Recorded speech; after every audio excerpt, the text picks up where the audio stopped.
Welcome in to this Tuesday edition of Palmetto Sports Daily. I'm Carmine here in Greenville, joined by one of my favorite, if not my very favorite, don't tell Rick Henry though, people to be on TV with. That's Kevin Bilodeau in Charleston. And Kevin, the world of college sports never ceases to amaze us these days because we're hearing now that all four of the power conferences have announced that they're considering a ban on pro players returning to play in college, which just that sentence makes you think, duh, wouldn't that already be the case? But now because of this 5-for-5 deal that has been ruled on, with players getting 5 years of eligibility to use in 5 years, that tracks back to 2022 because of the COVID situation was originally what this was supposed to be for the athletes competing in 2019 and 2020 or actually 2020 and 21 when COVID was influencing sports. But the athletes in 2022 are like, wait a minute, we missed out on this NIL money and this extra exposure that we could have gotten because now that's a thing, 5 years later. So we want our year of eligibility back too. And so you're seeing situations like we'll get into locally as well. But LSU seems to be at the center of a lot of this controversy. So often the case when you have coaches like Lane Kiffin, Will Wade, Kim Mulkey. Maybe they could start the Real Housewives of Baton Rouge here pretty soon because of all the drama that's taking place over there. But this situation, Kevin, set off because Lane Kiffin basically took two of his former players who were players on his team at Ole Miss, then competing on preseason rosters in the NFL. And now with this ruling coming down that you can bringing them back and saying that LSU is going to bring these players onto the team, which is just a ridiculous set of circumstances here. But he also brought up a good point because he's saying if we don't recruit them here, then other schools are going to recruit them elsewhere and they're going to have a competitive advantage. Very similar to Pete Golding in the situation we've heard at Ole Miss when he's basically saying if you can't beat them, join them, speaking about the tampering situation with former Clemson linebacker Luke Farrelly, who he lured into the transfer portal allegedly, according to Dabo, and brought him on for more money than what Clemson was paying him at the time. So just your thoughts on this, another saga of college sports and another impactful moment saying something needs to be done here because there's just no rules and you're making the rules after the can of worms is already open, and that's a difficult spot to be in. Yeah, I love how some people are saying, well, the rulings came down from the Big Ten and from the SEC, and so that's pretty much it. Like, we're not going to have, half a dozen lawsuits by the end of the week of guys suing and claiming that this is infringing on their rights to cash in on this extra fifth year. And, I mean, there's going to be lawsuits every which way, so just buckle up for that because this is far from over, no matter what the conferences are saying right now. The more intriguing option that we're talking about here, Carmine, is if these big conferences can't go after these guys, do they just go to group of 6 schools now? Are we going to see Coastal Carolina bringing in guys like this? And you talk about the smaller Ohio schools and, they're going to find a way to keep coming back and play. Now, I think it's ridiculous. We've seen a couple instances over the weekend where a guy who was playing in preseason NFL football requested his release so he could come back and play one more year in college. And, I think the obvious answer is that once you go into the draft, once you're signed a contract with a professional team, whether it's, the NFL or the NBA or you're talking overseas or something like that, as soon as you've signed that, your eligibility is done. And you can't come back, and there's no point to any of that. But anything other than that, I mean, we are smack dab in the middle of the Wild West right now, and there is just no telling where this is going to go from here. Yeah, and it's really sad because, like, when we're planning our sports content for the football season, Kevin, we're making our weekly plan. We look forward and plan for things that could become challenges. Oh, if we got a live view that we need to send out there, what's our challenge to make this broadcast happen? And we can look into the future and say, okay, let's plan for that. And the NCAA is just like, oh, well, I guess we didn't see this coming, and now let's react to it. It's like, what are these people doing? It's just shocking. It's like, oh, wow, well, the 5-for-5, you could have seen these things coming and gotten ahead of them or tried to do something instead of just saying, oh, well, I guess we have another fire on our hands and now let's react to it. So we have the statement from the SEC where it just means more, according to them, 10th year anniversary of that phrase, where they released this statement saying college athletes, not former professional athletes, have been at the heart of the Southeastern Conference. Of course, that's, I mean, just kind of like obvious. Individuals who choose to leave college athletics, sign professional playing contracts, and compete professionally should not then be permitted to return to college competition. But Kevin, they're not making a ruling. They're not saying they're going to be ineligible. They're not saying if you do this, there'll be this penalty. They're just saying, in our opinion, they shouldn't be allowed to do this. Well, because they don't want to get sued, like you said, by these athletes who are saying, wait a minute, we got this 5-for-5 eligibility. Why can't we come back and compete? And so they're saying, our opinion is that we shouldn't do this, but they're not taking a stance because they and then the NCAA don't want to be getting sued by these athletes. So it's just a crazy situation until we get some clarity on what the actual rule is going to be rather than here's our opinion of what you should do. And you mentioned Lane Kiffin, and he's one of the guys that, as long as there's not an official rule, he's going to be right on that line saying, until you tell me I can't do this, right, I'm going to do it. And I think the majority of these college coaches, you mentioned Pete Golding at Ole Miss, they're going to be right on that front line. If there are players out there that can help them win, help them get to this playoff, help them get to the NCAA tournament, they're going to sign these guys until there is a specific rule that says they can't sign these guys. And I don't even blame them for that. You know, they've got to worry about their job security and hanging on to the salary they're making. So they got to do everything that's best for their team. If that involves signing a guy who just came off an NFL roster in the preseason because nobody says they can't do it, then you'd be silly. It's like you said earlier, if they don't do it, there's other guys that are going to do it. So they might as well be at the forefront of doing it. Yeah, because unfortunately that moral high ground is not going to result in more wins, which is, of course, the ultimate goal, especially of these major conference programs. The Tigers benefiting, though, from this 5-for-5 eligibility ruling and also a recent ruling from a Georgia judge because Dylan Hunter is coming back for a 5th year at Clemson.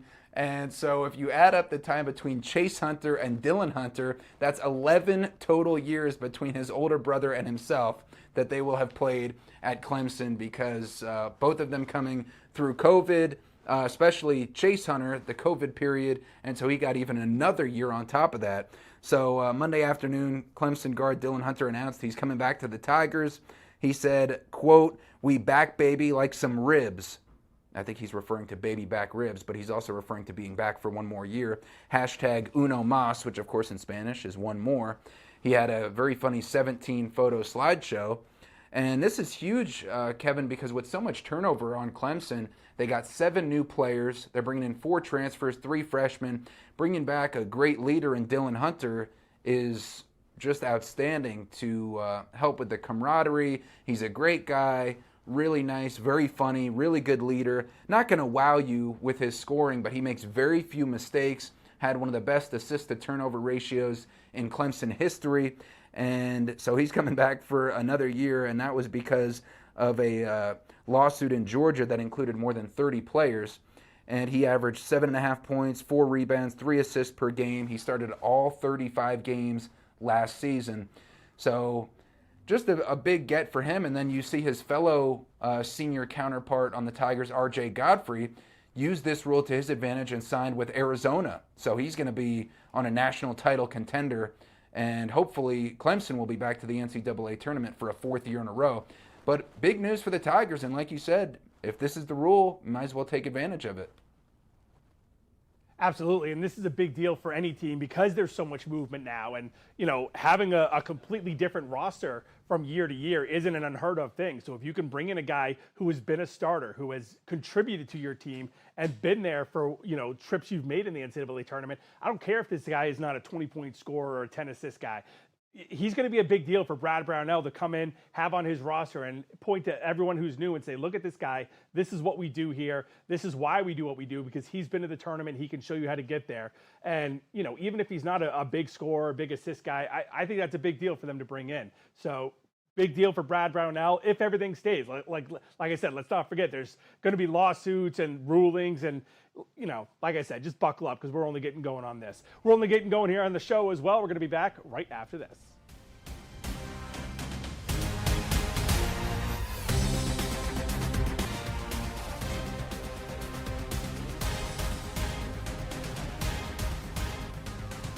Welcome back into Palmetto Sports Daily. We've gone from the two-man show to a three-man weave. Jill Schumacher joins us now from Myrtle Beach. And Jill, we are a little more than a week away from tip-off for Coastal Carolina as they open up the season on the road with a tough one against West Virginia. The big question is, we've been talking about all the roster changes on Coastal and a new head coach. And the question we still don't have answered is who's going to be the starting quarterback when they go into Morgantown in about 10 days?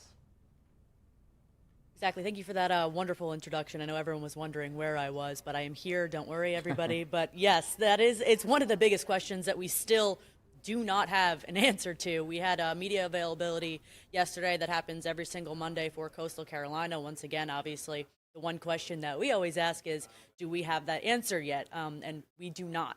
They have a lot of depth within that quarterback room with Deuce Bailey, Trey Guerrero, Trevor Jackson, Osiris Lopez, and Luke McBride. So the question is who will it be? Is there a chance we see one of the true freshmen out there? Osiris Lopez, he seems to be one of the favorites within those true freshman group. But then the real likely possibility is Deuce Bailey, considering that he did also come with Beard over here, so he's familiar with the system. But as Coach Beard was saying during that availability on Monday, it doesn't seem like they are in a rush because all these quarterbacks are so talented within their own ways that it seems like they're almost preparing to face different types of defenses with different types of quarterbacks. So here's what Coach Beard had to say. Yeah, all the quarterbacks have done a nice job. I think that they're all different in their own way, and I think that's why there's really no rush. I mean, as a defensive play caller, you're going to need different calls for each of those different quarterbacks. They're uniquely different. I think that presents a unique challenge in game plan. Which quarterback is playing, which plan I have to go to. So again, we're really in no rush to name a starting quarterback. I think they're all great in their own ways. Whether it's Luke McBride, Osiris, Trevor, Trey, Deuce, or any of those in that order, I think we got a chance to win football games with any of those guys on the field. So Coach Beard does seem to be confident in that entire QB room. It has a lot of depth right now, so it's not surprising that he feels confident in all of these quarterbacks. But the reality of the situation is that he says there is no rush. We are 11 days out from the first game of the season for the Chants. So while there might not be a rush, there might be a little bit of questions from Teal Nation. They want to know who is going to be their guy. And also, there's a high likelihood that they do know who it is. It's just we're not being quite led into that school of thought yet. Kevin, I'm curious your thoughts on the Chants not naming a QB1 yet when they're just a couple days away from West Virginia. Well, Jill, the glass half full way to look at this is that there's so much talent in that quarterback room, and they can just pick any one of these five guys and go out and win a bunch of football games, and that would be great. But the reality is, the more likely reality is that none of these guys have pulled apart from each other. And as we've got five guys we're looking at, I'd be a little worried, Jill, at this point. If, like you said, if he hasn't made a decision himself, or if he has and he's just not telling us, that's one thing. But if he hasn't made a decision, I would be worried that none of these guys have made a mark over anyone else, and that none of them have stood out from the other four as we're just 10 days away from kickoff. So that's the worry I would have as a Coastal fan going into this first week. We've got more coming up here on Palmetto Sports Daily. We'll be back right after this.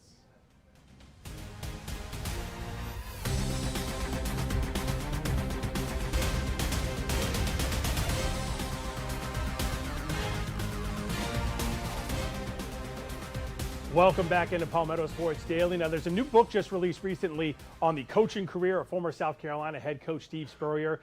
Really rare that this is just a biography, not an autobiography. It's rare these days that the subject isn't going to have more of his fingerprints on what's released and talked about him. But no surprise that with Steve Spurrier, he is just kind of hat to the wind, or visor to the wind as it would be, and he's just ready to let anybody else tell this story. So Rick Henry got a chance to talk with Steve Spurrier last week about this new biography that's just been released. So what was your reaction when they got in touch with you and said they wanted to write a book about your days at South Carolina? Mm-hmm. Well, Brent got in touch with me, and I went up there and did some sit-downs with him and so forth. But he and Kevin did most all the research and so forth. But I've read, maybe half the book already, and I think those guys did a really good job with it. How much time did you spend with them? Mm-hmm. And also, when they were writing it, After they finished the chapter, did they let you see it and you approved everything? Just how did it work, Steve? Yeah, pretty much like that. I'm back and forth to Columbia a lot. I've got 2 grandchildren that live up there. And so I would meet with Brent just about every time and spend an hour and a half, 2 hours, maybe something like that. Steve, what do you want fans to take away from this book? Oh, just what happened. I mean, it really just describes how this win and that win and, you know, all the records that we were able to set there. And from the beginning, I think I tried to instill confidence and belief that South Carolina football is just as good as anybody. And we get 11 guys on the field, the other guys get 11, and we'll see who can play the best. We can see who, as they say, wants it more than the other guy. And we were able to really put together a bunch of first-class men and coaches that really set our goals high. Didn't hit all of them. People ask me all the time, what do you think about when you look back on your career at Florida and at South Carolina? I said, unfortunately, I look at that one we lost that we could have, should have, and didn't. But everybody has those. We got to understand nobody wins them all. But those years between 10 and 13 certainly were the highlight years, and really proud of all the guys involved in it.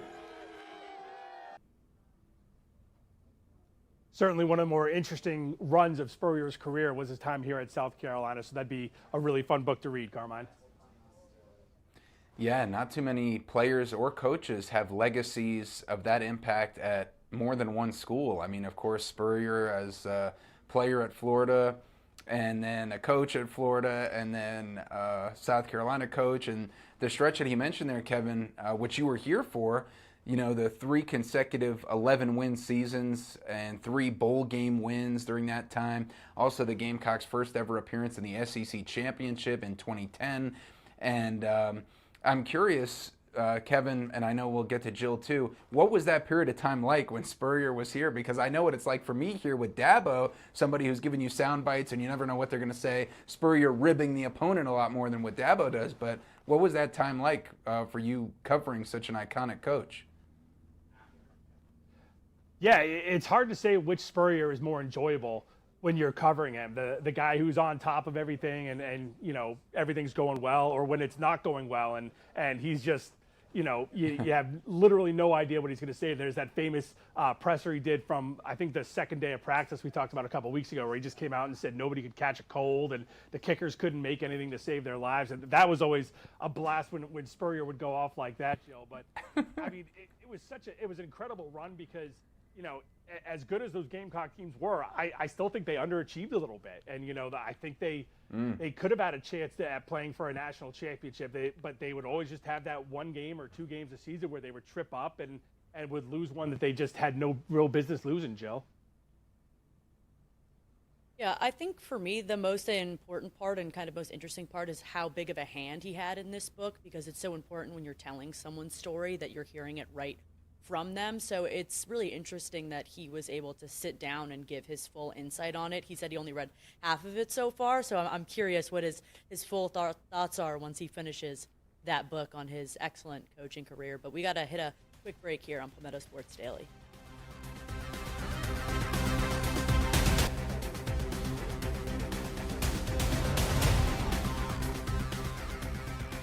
From one legendary college football head coach to another, the Clemson counterpart to the South Carolina former coach Steve Spurrier, I got to sit down with Dabo Swinney for some rapid-fire questions in a 2-minute drill. All right, Coach, 2-minute drill. I'm going to go through these questions. What's a moment where you thought, only at Clemson? Probably the Notre Dame game, the Hurricane game.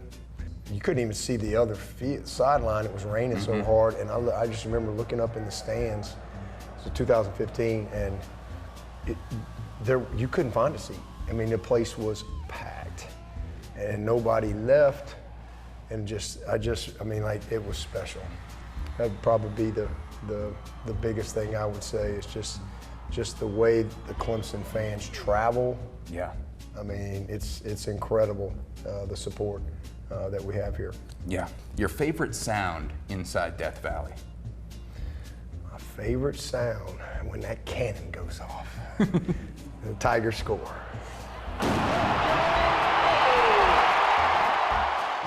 Touchdown cannon. That's great. If you weren't a football coach, what would you be doing? Well, I've only done one other thing. So I was out of coaching for 18 months in my life, and I was in real estate development, and I learned a ton. I was very successful.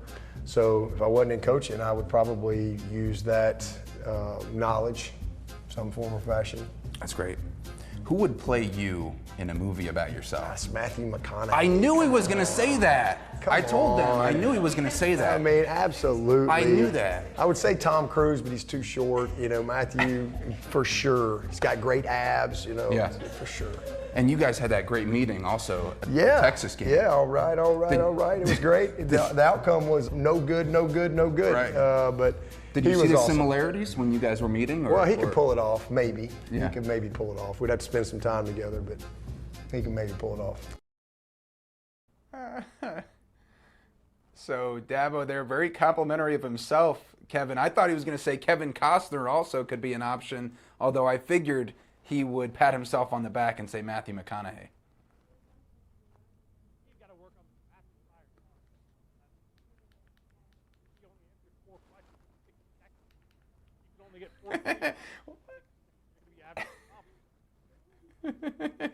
It's rapid fire by Dabo standards, Jill. You know he's going to elaborate.